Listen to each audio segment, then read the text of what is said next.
जन स्वास्थ्य अभियांत्रिकी एवं भूजल विभाग मंत्री कन्हैयालाल चौधरी ने आज शुक्रवार को जिला कलेक्टर कार्यालय के सभागार में जन स्वास्थ्य अभियांत्रिकी विभाग की समीक्षा बैठक ली। इस अवसर पर कैबिनेट मंत्री पशुपालन चूराराम कुमार भी मौजूद रहे और उन्होंने पेयजल वितरण के बारे में अपनी बात रखा।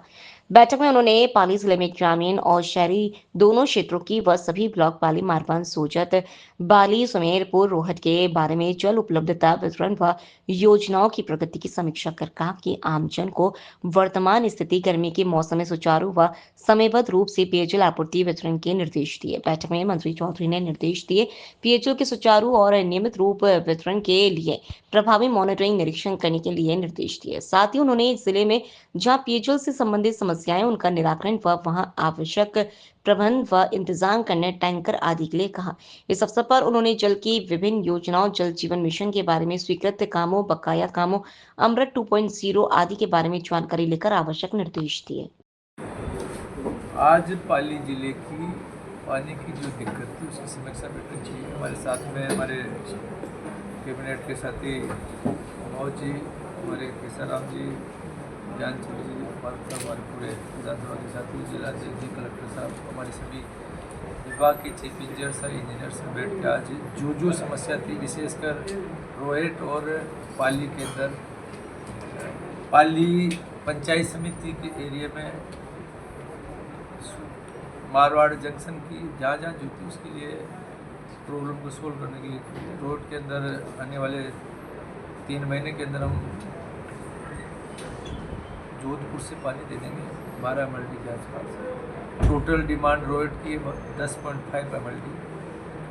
1 जून का हमने लक्ष्य तय किया कि 1 जून को जो हमारी जो लाइन डली है उसकी टेस्टिंग भी कंप्लीट होगी। 1 जून को साथ में प्रशासनिक अधिकारी वहाँ की जो SDM है बैठ के उस लाइन को चालू कर देंगे। जहाँ हमें पानी के टैंकर एक्स्ट्रा लगाने पड़े उनके लिए हमने डायरेक्शन दे दी है, जिससे चाहे हमारे पशुओं को पानी की आवश्यकता हो, चाहे हमारे लोगों को जो ज़रूरत है उसके अंदर आप पानी देने के लिए हमें पूरे डायरेक्शन दे देंगे। पाली कस्बे के अंदर भी जिस तरह से रूडीप ने जो काम किया था उसमें क्या कमी रह गई है, टेक्निकल क्या प्रॉब्लम है, कितनी डिमांड है, उस डिमांड के आधार पर विभाग पूरा पानी दे रहा, फिर भी प्रॉपर सप्लाई क्यों नहीं हो रही उसकी भी हमने समीक्षा की। उसका भी हमने एक कमेटी बनाई। मूल एस्टिमेट में क्या चीज़ें ले रखी थी, कितनी डिमांड थी, क्योंकि अभी कंपनी जो L&T यहाँ पे ऑपरेशन और मेंटेनेंस का काम करी उनका कहना अलग था, मेरे विभाग का कहना अलग था। दोनों का ज्वाइंट करके क्या था, कंडीशनें थी, क्या शर्तें थी, उसको समीक्षा करके उसमें भी कलेक्टर साहब उसकी मॉनिटरिंग करेंगे और देख के जिसकी दोषी है, जिस कंपनी में काम किया वो दोषी है या मेरे विभाग के अधिकारी समय पर पानी देना उसके खिलाफ एक्शन लेंगे। सब बात ये जवाई में पर्याप्त पानी है, उसके बाद रोहित में पानी क्यों नहीं पहुंच रहा है? देखो, रोहित के अंदर जो काम पहले जिस कॉन्ट्रैक्टर को दिया था वो काम रेगुलर चल रहा था, थोड़ी उसकी धीमी गति थी, वो काम हमारा कंप्लीट हो गया है। उसने कुछ टेस्टिंग की है, फिर भी पूरी प्रॉपर टेस्टिंग का हमें समय दे के पानी चालू करने का उन्होंने 1 जून का समय दिया। कॉन्ट्रैक्टर को भी अभी बुलाया, कॉन्ट्रैक्टर से भी बैठ कर बात करेंगे भाई टाइम पे क्यों नहीं कर रहा है, उसके खिलाफ जो भी विभाग की कार्रवाई वो भी करेंगे। बाकी 1 जून के बाद में हम आपको आश्वस्त करेंगे कि रोड के अंदर जितना पानी की रिक्वायरमेंट है हम जरूर करेंगे। बात सर, जवाई पुनर्भरण की योजना भी है, उसको लेकर कहाँ तक प्रगति, क्या प्रोग्रेस है? जवाई पुनर्भरण की योजना के लिए हमारे मुख्यमंत्री जी ने पूरे राजस्थान के अंदर जितना भी पानी बह के दूसरे राज्यों में और समुद्र में जाता था उसका उपयोग करने के लिए, चाहे राम जल सेतु योजना हो, चाहे यमुना का पानी हो, चाहे माई का पानी, क्योंकि जो बच रहा उसके लिए योजना बनाई, उसकी DPR बन गई, ब्राह्मणी नदी का भी पानी लेके आ गया, उसके लिए वृहद स्तर पर कार्रवाई चल रही है, बहुत जल्दी उस पर काम चल रहा है। सर, कुड़ी से पानी कब तक आ जाएगा रोहित, आप बता रहे थे? कुड़ी से पानी रोड तक आने में हमने मेरे चीफ इंजीनियर्स को मैंने भी डायरेक्शन दिया है कि आप जितना पानी, तो लगभग 2 MLD पानी तो हमें 2-5 दिन में कैलकुलेशन कर देते हो, बाकी जो टोटल जितनी हमारी रिक्वायरमेंट हो पानी आने में सितंबर से अक्टूबर के महीने तक पानी आ जाएगा। सर, ये जोधपुर से जो पानी आ जाएगा स्थायी समाधान रहेगा या अस्थायी? नहीं, परमानेंट स्थायी समाधान होगा। उसके लिए हमने 75 करोड़ रुपये अलग से जो जहाँ पे पानी आएगा जोधपुर के दूसरे पूर्वी भाग से इधर साउथ के साइड में लेके आना, तो उसके लिए हमने 75 करोड़ रुपए की अलग सेक्शन निकाली, उसके लिए फाइनेंस में भेजी है। आने के बाद उसके भी टेंडर लगे, जिससे रेगुलर सप्लाई रोड में चलती है।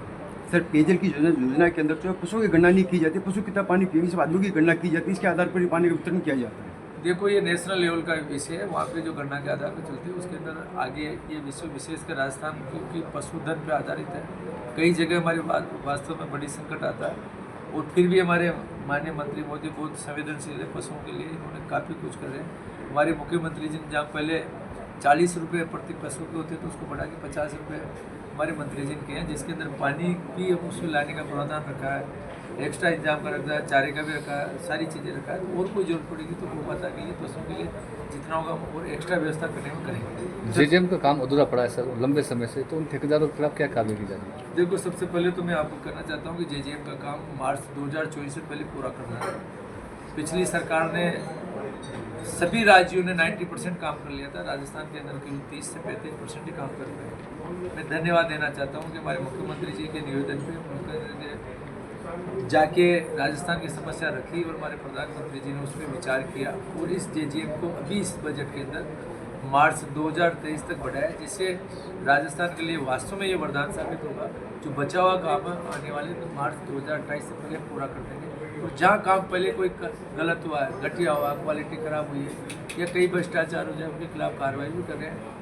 दोबारा आज हमने बैठ के तय किया कि हमारे जनप्रतिनिधि, हमारे प्रशासनिक अधिकारी और मेरे विभाग के अधिकारी बैठ के हर गांव की मॉनिटरिंग करेंगे, किस गांव में क्यों नहीं आ रहा है, क्या समस्या है। जब जेजेएम का काम कंप्लीट हो गया फिर भी पानी क्यों नहीं आ रहा, उसमें कॉन्ट्रैक्टरी गलती है या हमारे विभाग पानी प्रॉपर नहीं दे पा रहा है या कहीं अवैध कनेक्शन हो रहे हैं, जहाँ भी जो दिक्कत हो उसको दूर करने का काम है। सर शहर में अभी जो पानी की बात करें 2-3 साल के लिए एक साथ दिया जाता है, जिससे जनता को काफ़ी परेशानी है। ये वास्तव में तकलीफ है क्योंकि ये लापरवाही रही है, समय पे बिल देना चाहिए था, समय पे बिल नहीं दिया। अब जब सरकार बदलने के बाद में उस पर जब हमने कलेक्शन की, क्योंकि पानी का बिजली का बिल हमारा लगभग 5,000 करोड़ रुपये बिजली का बिल पेयजल की योजनाओं से कर रहे हैं और हमारा कलेक्शन 500 करोड़ आ रहा है। तो जब हमने इसको देखा तो लगा कि किसी ने कलेक्शन के लिए कभी बिल ही नहीं दिए, 15-15 साल से उसकी रेटें नहीं बढ़ाई, 15 साल में 5-5 साल में किसी ने बिल दिए नहीं। अब कहीं ना कहीं हमें जो 100 रुपये जो मिनिमम जो पैसा है उसका बिल तो हमें देना ही पड़ेगा, इसमें तो कोई है नहीं। जब एक व्यक्ति 1,000 रुपये का टैंकर वो डलाता है पानी का और महीने के अंदर 2 टैंकर डलाता है, 2,000 देता है, 100 रुपये उसको शुद्ध पेयजल फिल्टर पानी क्वालिटी का पानी दे रहे हैं, तो उसका पैसा तो देना ही पड़ेगा। सर जल संरक्षण के लिए आगामी सरकार की क्या योजनाएं, 5 या 6 हजार क्या आयोजन कर रही है पानी के अंदर? जितने भी जो पुराने सोर्स है जो, क्योंकि कितना ही पानी हम जब तक पानी बचाने का हम अभियान नहीं चलाएंगे, पानी का हम नीचे सोर्स नहीं करेंगे, हमारी धरती माता की जो लोकल से लेकर ग्लोबल तक की खबरों के लिए देखते रहिए सच्ची रिपोर्ट।